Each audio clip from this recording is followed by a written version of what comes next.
மேஷராசி வந்து முதல்ல வந்து ஒரு சர வீடு, பஞ்சபூத தத்துவங்கள்ல நெருப்போட தத்துவத்தை கொண்ட ராசி.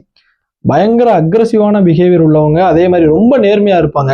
இவங்க கிட்ட நம்ம தப்பு பண்ணிட்டோம் அப்படின்னா தப்பிக்கவே முடியாது. நல்லவங்களுக்கு ரொம்ப ரொம்ப நல்லவங்க, கெடுதல் பண்ணிட்டோம் அப்படின்னா பயங்கரமான கெட்டவங்க இவங்க தாங்க அவங்களுக்கு. அந்த மாதிரியான ஒரு ராசி மேஷராசி. மேஷராசிக்கு வந்து இப்பதான் வந்து 7.5 சனி ஸ்டார்ட் ஆயிருக்கு.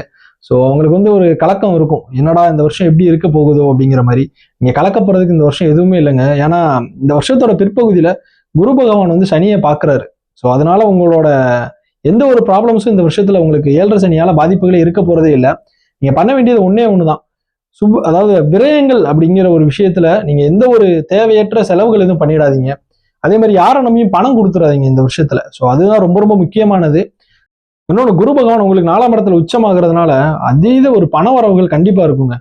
ஏதாவது ஷேர் மார்க்கெட்டு இந்த மாதிரி எதுலையாவது நீங்க இன்வெஸ்ட் பண்ணி வச்சிருந்தீங்க அப்படின்னா ஒரு சூப்பரான ரிட்டர்ன்ஸ் இந்த வருஷத்துல பார்க்கக்கூடிய ஆண்டா மேஷராசிக்கு இருக்க போகுது.